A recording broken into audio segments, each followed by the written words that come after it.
Welcome, everyone. My name is Nick Dye. I'm the San Carlos United Technical Director.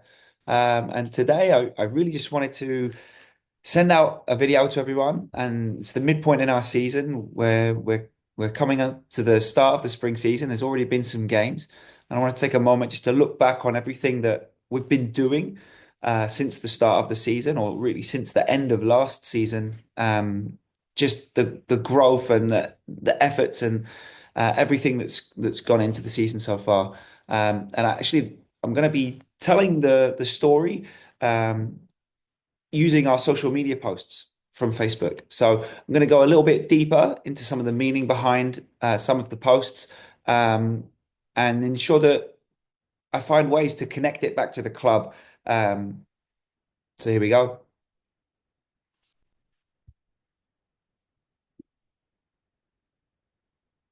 So it is a picture, great picture. This is our 2012 boys in the summer, heading over to San Diego Surf Cup. San Diego Surf Cup is the most well-known, highest regarded youth soccer tournament in the United States of America. Teams from all over the country, um, even international teams will come into these events.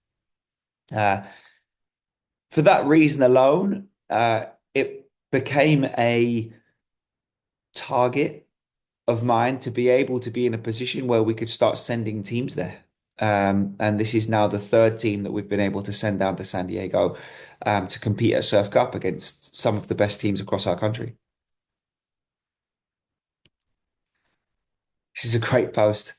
Um, just fixing the goals. And this brings me back to the community that we have and the fact that we're volunteer driven and we rely so heavily on our volunteers to support to bring the journey to life for the players.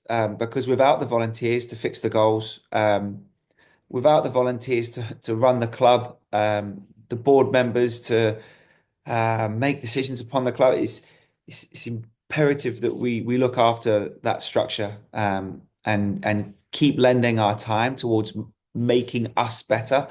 Obviously, there's only so much the players can do. They're on their journey.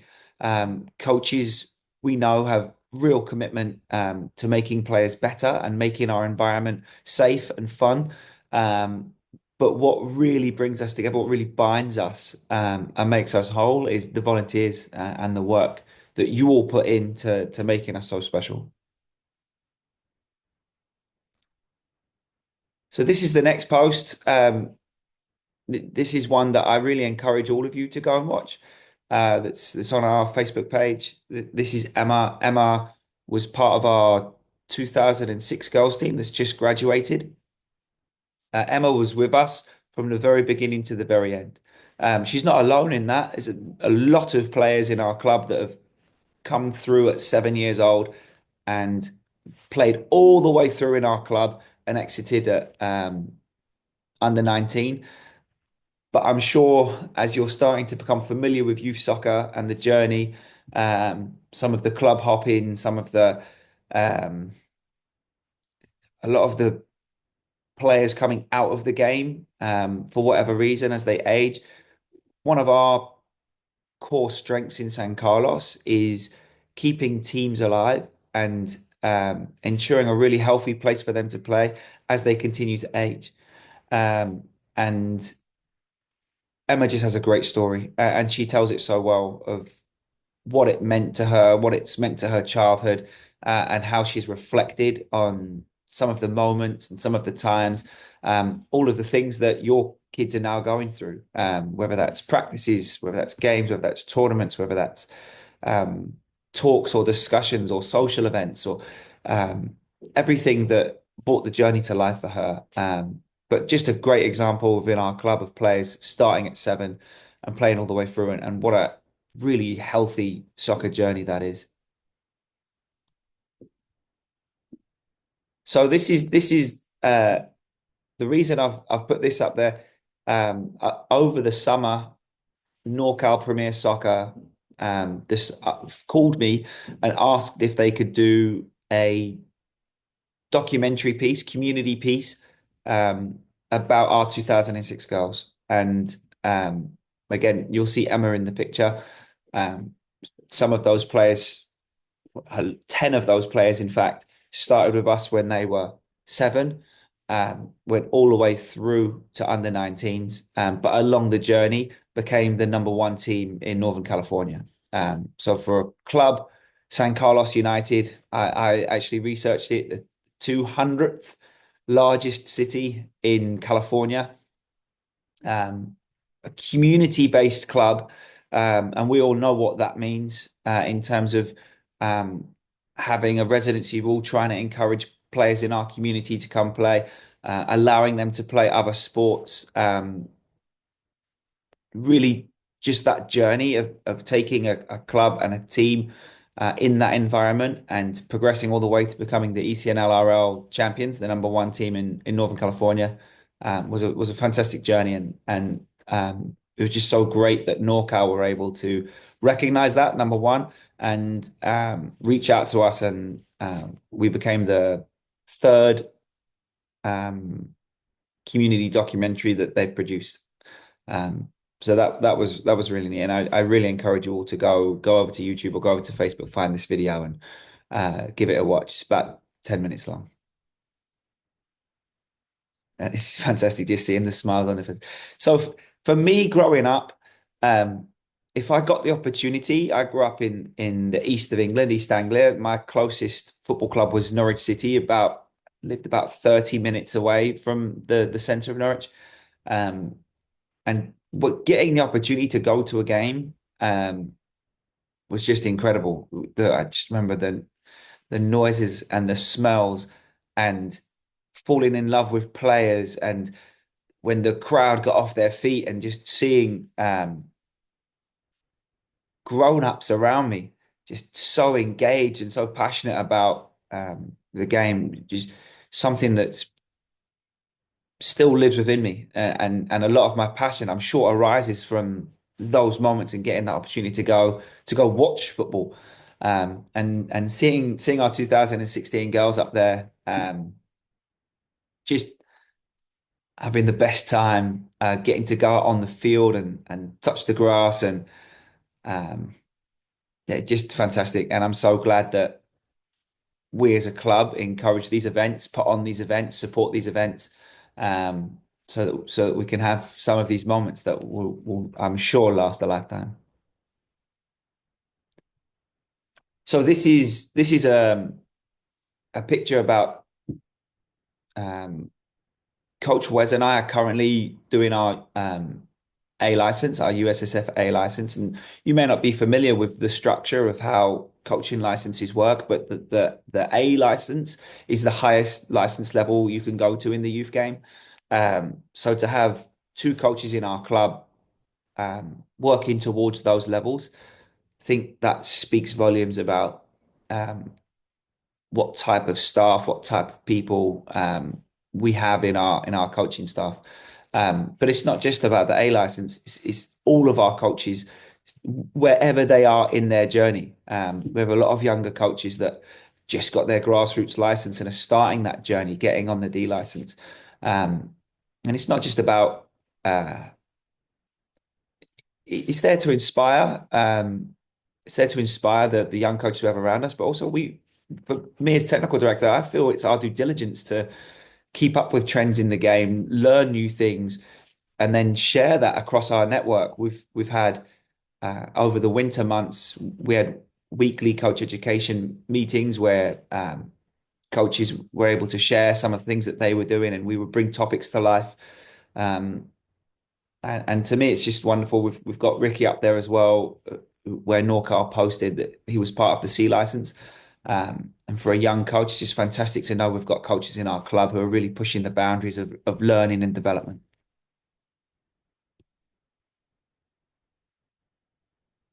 So this is also wonderful. Just to know we've got so many exit routes within our club. We're obviously a youth soccer club, U8 to U19, but we're seeing more and more players, coaches within our club here. You'll see you see Alexis Sweeney, who was able to get to Chapman. Her story is phenomenal. That's been posted on our Instagram page. Alexis tore her ACL twice, had to come back twice from that. And those of you that have been around that injury will know how grueling that is. She did it at a very crucial time, 14, 15 years old, and then again at 16 years old. Um, and that college recruitment process, she thought was over for her. She worked extremely hard to come back. Ended up playing her last season with us at San Carlos United, and was able to get a walk-on tryout at Chapman and made their team. It's just a phenomenal story. Ryan, who's in the picture, who's a coach within our club, who's been a player within our club for years and years and years, um, and has taken that next step to go and playing at the collegiate level. Um, we've also got many others. We've listed there, Maeve and Kylie Roos. Well, Kylie's interview is on our Facebook page too. Kylie's a goalkeeper within our club who's made it all the way and is now playing at Linfield University. Um, so it's just wonderful. Our goalkeeper coach, Alexia, who has been playing in Antigua and Guatemala, signing a pro contract there, um, and playing for the national team too. Coach Rosa, who's in the picture too, another player. So it's just to show you that we've got people around our club who are really involved in the game and don't just see the game from a coaching children perspective, but so many exit routes, so many opportunities for players to look up to players, players to look up to coaches or other players within our club who have the opportunity um, to do that and to have those role models within our club. This was a wonderful post. I love this one. Just celebrating our referees. One of the one of the things I love and really love about our club is the fact that we have so much respect for our opposition, for our referees, and our core values and our gratefulness to be around them shows. Yeah, referees have a hard time. Um, in our club, I think I think we treat them as well as uh, any club out there, and that's because we have a wonderful team of referees, a wonderful leader in Rich Godwin who knows the club inside out, and educates our referees and supports our referees. So to celebrate them and take that moment to do that when a lot of the time it's us and them, kind of the referees become the villain a lot of the time, and we need referees. We need referees to play, and they're so important to our club. And it's not just you'll see in this picture. These are not current players or former players. These are kids within our community who love football and want to be a referee and have the opportunity to do so. We do have a lot of players too who take it upon themselves to referee and go back and give back to some of the younger teams and go referee their games and also to learn some of those life skills around making money, saving money. And then we're just really lucky to have that environment for our referees. Yeah, we posted about tryouts. So tryouts in the winter. Tryouts in the winter are really for unattached players, so players who are not at other clubs. And it's really the moment for us where we produce our next age group. So our current youngest age group is the 2017 born players. Um, we will have the situation coming up. Certainly not next season, but in future seasons where we may go back to school aged versus calendar aged. So there's something I will keep you updated in that process and when that happens. Um, but we formed a brand new 2017 age group. We had, I believe it was a record turnout in terms of the amount of players that tried out for us. Across the club, I think it was around 200. 77 new players were invited to come join us. So welcome. If you're one of those 77, welcome to our club. And we're so grateful that you chose us. So this story is about our 2011 girls who just had a phenomenal season in the fall, and it tells you the story about promotion relegation. So soccer is about having fun and the journey and the relationships and all of the things that come with the growth and the development of the players. But there's also another aspect to it once you get to 11v11, and that's the promotion relegation stage.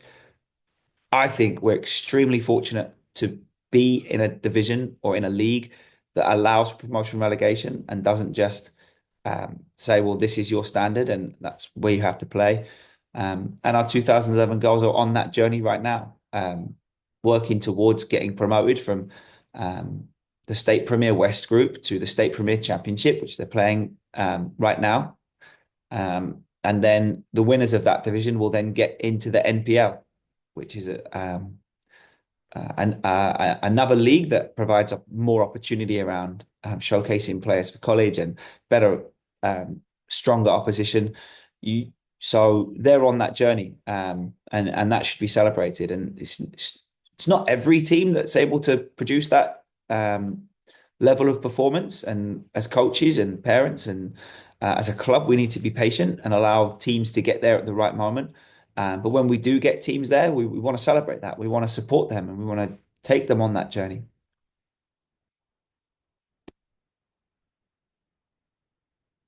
This is just Kenyatta celebrating our players, as I talked about earlier. So this Emma's made it again. So this was NorCal's college showcase, one of their biggest events of the year, and this is their main picture that they've chosen to use to promote their event. And as you'll see, there's an awful lot of San Carlos United in that picture, and um, that not only gives you an example of where we sit in the structure. We're a celebrated club.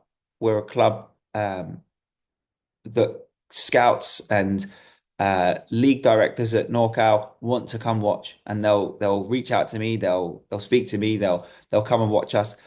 Um, and the reason that they love us so much is we're really a community-based club. We're living up to our name, and we're producing performing teams. And so uh, when I first joined the club, the thought that we could be in these events seemed a million miles away. And season after season, year after year, we keep chipping away at the development of the performance of our environment, of our coaches, of how we manage our teams. And these are the rewards that we're getting from it. We're getting some just wonderful recognition from not only the local level, but now we're talking about statewide. And also this team also went to the regional event, so the whole of the west coast of America.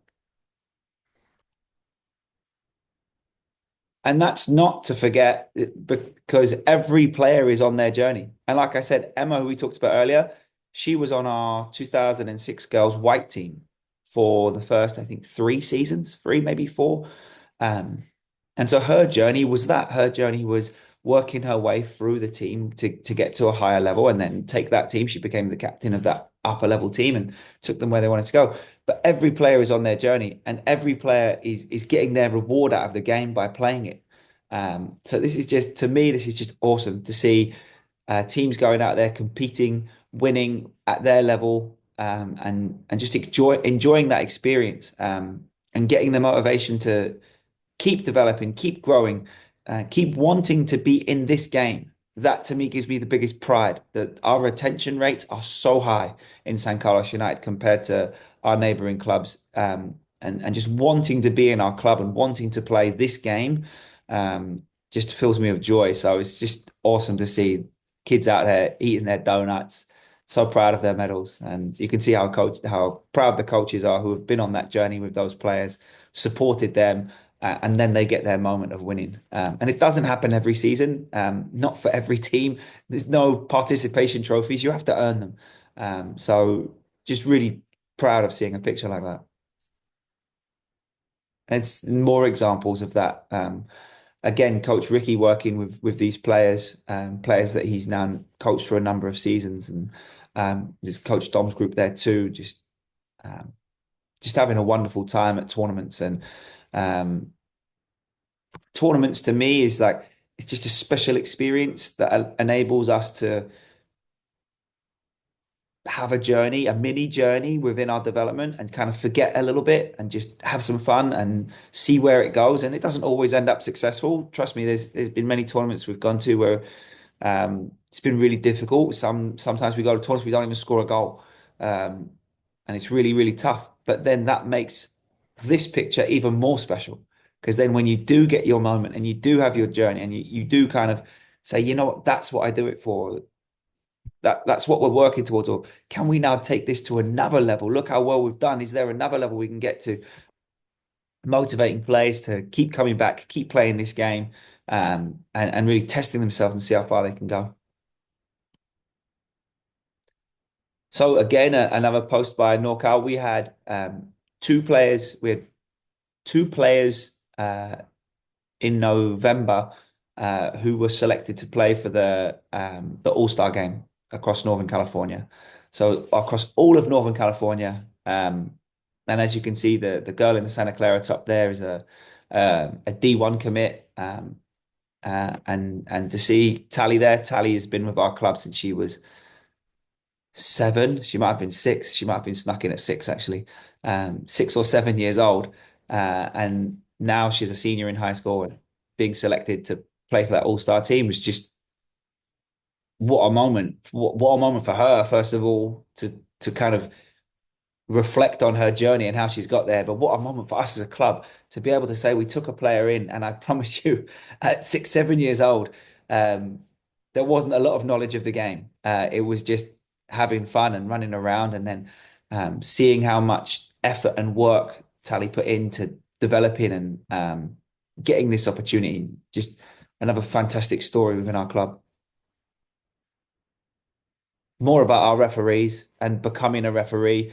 Um, if you are interested, it's a way of giving back for the journey that your players have been on. It's a way of supporting your community. And like I said before, it's a way of making money, saving money. We talk a lot about developing leaders and developing life skills. Being a referee ticks a lot of those boxes. So please, if you're interested, reach out to me, reach out to Rich Godwin. We're always looking for referees. This was a great shot. Calvin's another player that's been in our club from a very early age. Played AYSO in San Carlos for a few years before joining our club. And since joining our club, I think, and I don't want to upset all the other referees, but Calvin's one of the top referees, I would say, in our state. And he's still in high school. Just fantastic, just took to it so well, but also an incredible player that's been able to support his team over the years, and also as a coach, is helping out with the teams and mentoring kids and helping kind of like we said with referees go back and give back um, to the players that and kind of also reflect on his journey and where he's gone. So just it's great to see Carl Montsoccer first of all playing for his high school after he had a really bad knee injury as well. Um, and yeah, just a great example of again a human being who's been involved in our club that we're so proud of. Another great story from across this winter. So NorCal put on their first ever futsal, and futsal is a 5v5 indoor version of soccer with a slightly heavier ball and slightly different rules. If you haven't seen it, go on YouTube and watch it. It's so fun to watch. Um, and Coach Wes, who we talked about earlier, took the 2012 boys and they went and won it. So we have state cup champions, and state cups often put into different categories like state level, premier level, gold level, silver level, bronze level. We understand this was the state cup, so this was the first ever top team winners of the Cup of the State. So incredibly proud moment for me. I'm sure for Wes and those players and parents. But another thing that I wanted to say with this, Wes has been coaching these players since they were, at his waist height. You can see them there. They're all overtaking him now, but he's been coaching them since they were 7, 8 years old. And just the relationship that coaches have with their players, knowing them so well, knowing what they need when they need it, creating that really approachable, um, familiarized environment where players just feel great about being in our club because they know their coach so well and they've been supported by their coach so well. Just another great story about how we use coaches in our club to create great environments and um, that along with the developmental piece, because winning the State Cup, I can tell you this team didn't start in the highest levels of anywhere. Um, they started in the lower levels, and through hard work, determination, great coaching, great leadership, they've been able to keep taking steps forwards. And this for me was a huge example of that. More about our community. So I've been talking about us as a community club, but what does that even mean? Well, uh, we are we are 90% San Carlos residents in our club. So we're really connected to our city.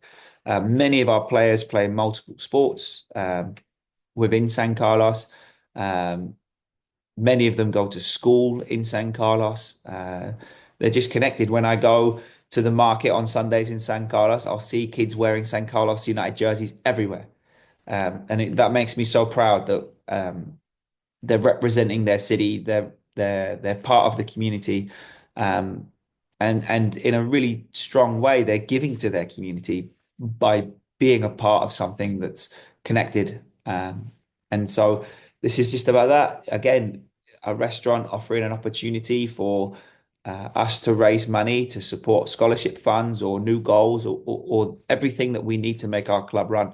Um, so if you are interested in sponsoring or creating events like this to support us as a club, get in touch with us. All of our information's all across the website. Just get in touch with your team manager.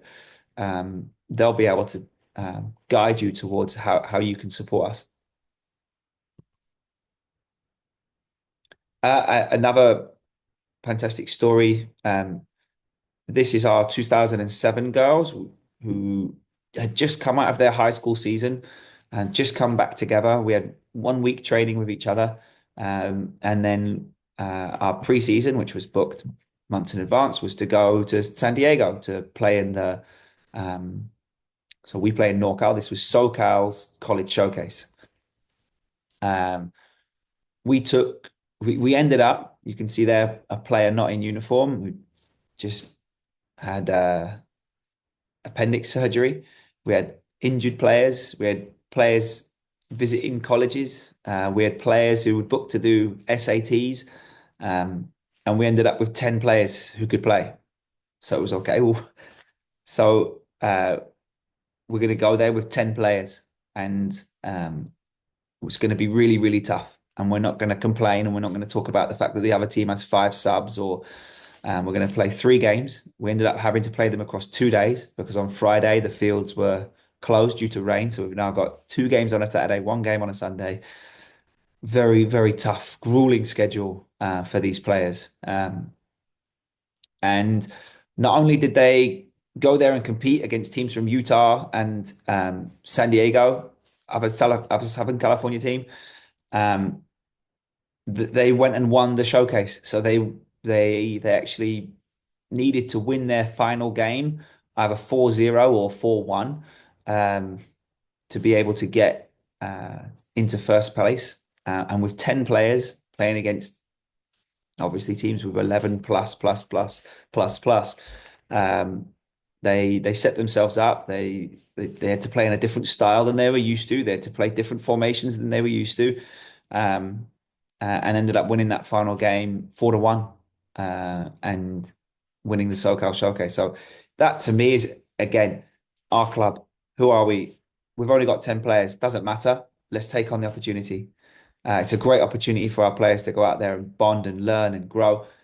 What they would have taken from that, and of course, winning it helps, but what they've taken from that, not using excuses, not using blame culture, just looking always to the positives, and you can see the smiles on their faces, just going out there and enjoying it, knowing that it was our pre-season and our way of setting ourselves up for the season.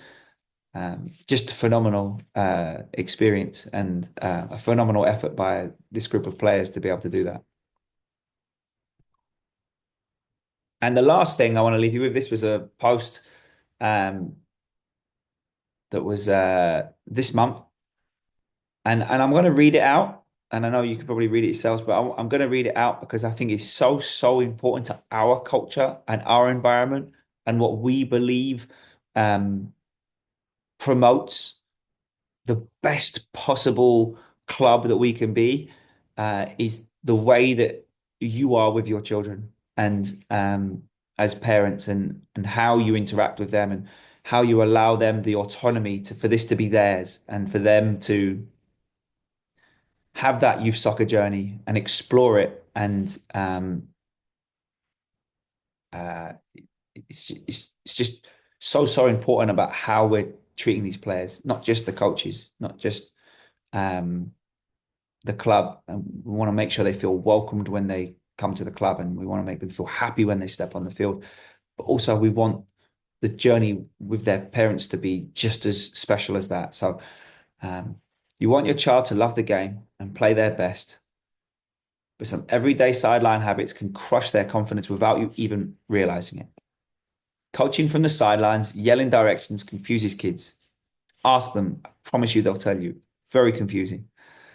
Reduces their thinking ability on the field. So a lot of them are in the learn to train environment, ages and stages, and uh, they have to make mistakes. And some of those mistakes will lead to games being lost. Some of those mistakes will lead to some real strong adversity and some real lows. But out of that comes the big highs and the journey and the next step towards where we're going next. Don't try and don't try and correct them. Don't try and preempt what they need to do in the game. Let the coaches work with them. Coaches might be in a situation where they really want to support a player and really guide that player in the game and give them instructions and give them support in that moment. But there might also be a moment where a coach might think, well, this player really needs to learn this on their own. And so we're gonna let this happen. We're gonna reflect, and then we're gonna see what they learned from that moment and take it forwards. So it's really important. Don't try and tell them what to do or how to do it. No, it's tempting, but you have to hold back on that. Let them make mistakes and learn. That's essentially it. Comparing them to other players, and we're all sports fans and we all do it at all levels. Saying things like, "Look how fast she is," that makes your child feel not good enough. Um, you don't need to compare soccer players across the universe, all different genders, different sizes, different have different developmental growth spurts, play different positions, have different personalities. Don't compare. Instead, praise their progress. You're getting better every week. It's so fun to be around that. And so I can see where you're going. I can see how training and each game you play, you're learning. That's what we want to be doing. Reacting negatively to mistakes, eye rolls, sighs, frustration, make kids afraid to mess up. Number one, because they don't want to disappoint you. Um, they also don't want to throw their coach under the bus because it could come back to, oh, the coach isn't teaching them properly. And so they want to protect their coach. They don't want to disappoint you as an individual. Um, so you have to steer away from frustration and instead keep it positive. Just great effort. And just what are you going to do next time? And that's how we create an environment where players love to be on the field, love to be experimenting, love to be in chaos, um, love to kind of go through the narratives of the games that they're going to be playing. And just that's also where you learn to love the game. Coming back from 2-0 down and winning 3-2. How did it happen? Why did it happen? What changed? Players, you have to let them experience it. Not, well, my dad told me to shoot and I shot and I scored and that changed the game. No, let them have that moment. Um, and then confidence equals growth equals success. Confidence is so key. Um, we all want our kids to play with more confidence. I want every player in San Carlos United. What I talked about in the coach education with some of the coaches recently was making sure that we highlight risks and ask players what risks have they taken in training, in games, because I want to be promoting a creative player that's able to play with confidence and move with confidence and enjoy playing the game. That's how we get lifelong players. That's how we get really interesting um, players that can uh, go into other environments. We saw college players earlier. All those players so different, and each had their own strengths and had to lean on them. And confidence was a huge part of that, giving them the confidence to say, "This is great what you're doing and who you are. Let's keep discovering it. Let's keep learning. Let's keep getting better." Um, so yeah, please take note of this. Keep our club moving forwards and on the journey it's on. Thank you for being a part of our club. Thank you for trusting us and with your child. Um, and I look forward to the next video when there'll be more stories and more players with stories to share. Thank you for your time.